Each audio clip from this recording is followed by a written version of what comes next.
नगर थाना क्षेत्र अंतर्गत जीनगंज रोड में हुई घटना को लेकर एसएसपी ने किया प्रेस कॉन्फ्रेंस। मकान को जबरन जेसीबी से तोड़ने और आगजनी में शामिल अपराधियों में से 8 की गिरफ्तारी भी हुई।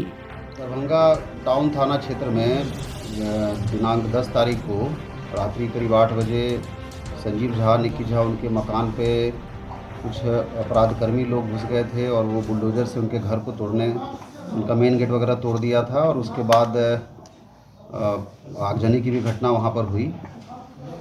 इस सूचना पर वहाँ तत्काल पुलिस गई और जेसीबी को उस दिन घटना के दिन ही जब्त करके ले आई और उसके बाद जो जख्मी थे 4 जने, उनको इलाज के लिए डीएमसीएच भेजा गया। उसमें से 2 लोग गंभीर अवस्था में पीएमसीएच रेफ़र कर दिए गए। इसकी प्राथमिकी 11 तारीख को निक्की झा के फर्द बयान के आधार पर प्राथमिकी हुई है। उसमें एक नामजद अभियुक्त शिव कुमार झा हैं और बाकी 40 अज्ञात लोग हैं।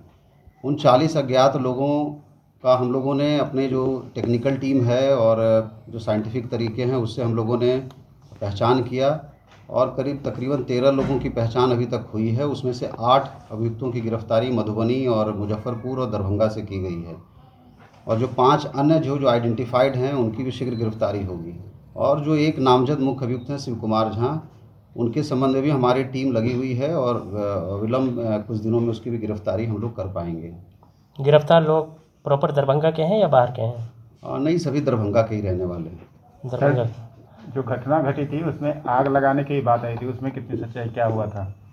देखिए, उसका सीसीटीवी हम लोगों ने निकाला है और सीसीटीवी देखने से वो एक अनुसंधान का एक बिंदु बन गया है और उसमें जो चीज़ें दिख रही हैं वो सबके सामने हैं और उस पर विश्लेषण हम लोग फॉरेंसिक तरीके से भी कराएंगे कि जो चीज़ें दिख रही है उसमें क्या सत्यता है और उसके बाद उसी हिसाब से साक्ष्य के तौर पे उसे न्यायालय के समक्ष रखा जाएगा। प्राइमरी स्टेज में क्या लगता है, किसने आग लगाया?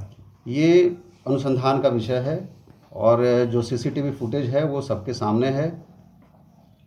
जो पीड़िता है उनके एक बच्चे भी उनके कोख में मरे हैं, क्या 302 या दूसरी धाराओं में भी? नहीं, वो चूँकि जब प्रेग्नेंट रहती हैं और उसका डेथ होता है तो उसके लिए अलग उपयुक्त सेक्शन बने हुए हैं आईपीसी में, उसके तहत कार्रवाई होगी। लेकिन लगातार पीड़िता जो है आरोप पुलिस पर लगा रही है, यहाँ तक कि आपका नाम भी लिया जा रहा है कि मिलने आए थे लेकिन मिलने नहीं मिला गया।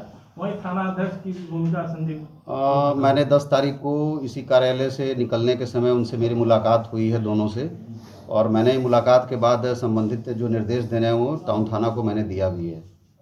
सर, ये लगता है कि जिस तरह से 9 को घटना हुई, पुनरावृत्ति 10 को की गई, अगर पुलिस अलर्ट होती शायद घटना को टाला जा सकता था। नेग्लिजेंसी किसकी तरफ से है? इसमें जो बातें हो रही हैं कि 9 तारीख को लोग गए थे और फिर ये 10 तारीख को घटना घटी, इसमें स्पष्ट रूप से कहीं ना कहीं टाउन थाना के स्तर से लापरवाही प्रथम दृष्टया तो दिखती है। हम लोग इससे संबंधित जो है कार्रवाई भी करेंगे और इसकी एक रिपोर्ट हम लोग विस्तृत एसडीपीओ से लेने के बाद जो भी इसमें जिनकी लापरवाही पाई जाएगी उन पर कार्रवाई होगी अनुशासन। घटना के वक्त भी पुलिस को लगातार संपर्क में परिवार बता रहा है कि हम फ़ोन पे थे, लेकिन पुलिस कोई रिस्पॉन्ड नहीं कर रही थी, क्या कहेंगे? घटना की सूचना मिलने पे जो लोकल गश्ती पदाधिकारी थे वो वहाँ पे तुरंत पहुँचे थे और पहुँचने के कारण ही वहाँ पे वो जेसीबी आदि वगैरह जब्त हुआ और जो जख्मी हुए थे उन्हें इलाज के लिए भेजा गया। एक और आरोप लगाया गया है कि जो जेसीबी का ड्राइवर है वो उसे लोगों ने पकड़ लिया था लेकिन पुलिस ने उसे छोड़ दिया, कितनी सच्चाई है?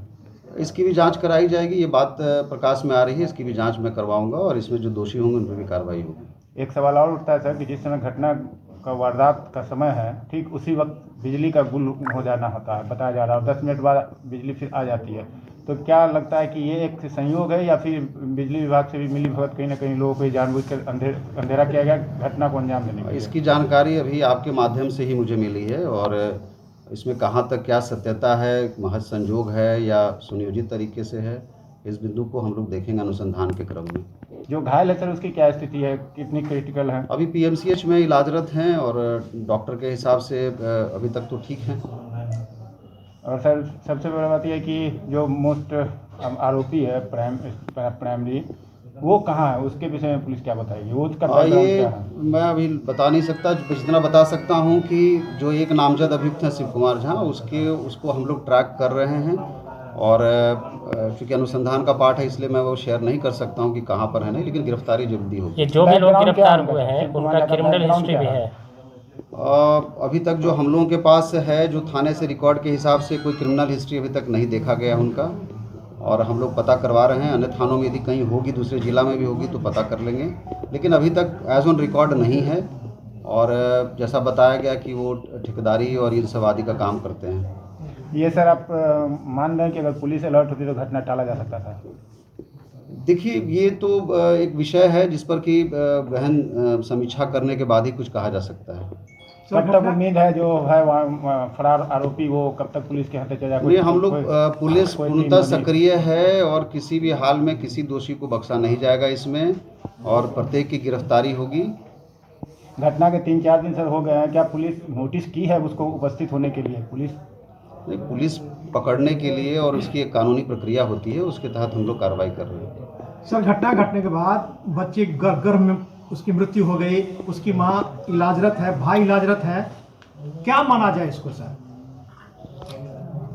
इसके संबंध में तो मैंने वक्तव्य दे ही दिया कि उसमें जो भी धाराएं उपयुक्त होती हैं उससे संबंधित, उसके विरुद्ध जो कार्रवाई होनी है वो होगी।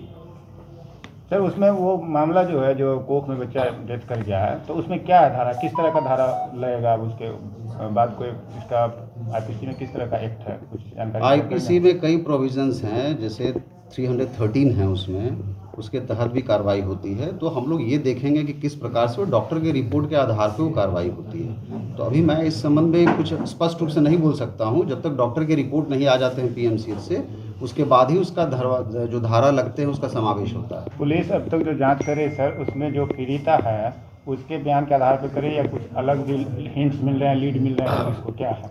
जैसे ये शुरुआती दौर से माना जा रहा था, जो सामने आई बात कि उसमें जिंदा जलाने की बात कही गई, आपको क्या लगता है अब तक, जबकि 36-48 घंटे हो गए? देखिए, मैंने आपको बताया है कि ये घटना का पूरा सीसीटीवी कवरेज है, और मैंने आपको बताया कि वो एक अहम साक्ष्य होता है, और वो एक साक्ष्य ऐसा है जिससे कि साफ चीज़ें दिखती हैं कि कौन क्या कर रहा है, कैसे घटना हुई है वो दिख रही हैं, और कौन घटना करने के लिए आए वो भी दिखती है उसमें। तो उन सब चीज़ों को खंगाला जा रहा है, और एक एक चीज़ को साक्ष्य के तौर पे हम लोग अनुसंधान के क्रम में लाएंगे और फिर न्यायालय के समक्ष उसे रखा जाएगा। सीसीटीवी फुटेज में जो सारा दिख रहा है उसमें एक स्प्रे भी छिड़काव किया जा रहा है, क्या वो स्प्रे कोई तरल पदार्थ है, ज्वलनशील पदार्थ है? अगर बारीकी से देखें तो दिखाई देखिए, घटनास्थल से फॉरेंसिक टीम हमारी जो गई थी उसमें बहुत सी चीज़ वहाँ से लेके आई है, और उसको हम लोग उससे कॉरोबोरेट करेंगे कि जो ज्वलनशील चीज़ थी वो क्या था। पुलिस इस पॉइंट पर भी सर तहकीकात कर रही है क्या कि खुद को भी उन्होंने आग लगा लिया और फंसाने का काम किया हो, कि इस बिंदु को पुलिस ध्यान में रख रही है? देखिए, वो मैंने बताया कि जो साक्ष्य हैं वो एक अनुसंधान का विषय होता है, और वो अनुसंधान में जो चीज़ें आएंगी वो समय के साथ आप लोग को पता चल जाएगा। जो गिरफ्तार हुए हैं लोग सर, उन्होंने क्या बताया, किस तरह से प्लान हुआ था, क्या प्लान हुआ था, क्या जानकारी शेयर करेंगे? वो चीज़ें भी अभी मैं डिस्क्लोज़ नहीं कर सकता हूँ, बस इतना बता सकता हूँ कि ये लोगों को हायर किया गया था, और हायर करके ये लोग वहाँ घटनास्थल पे गए थे। जेसीबी किनका है सर?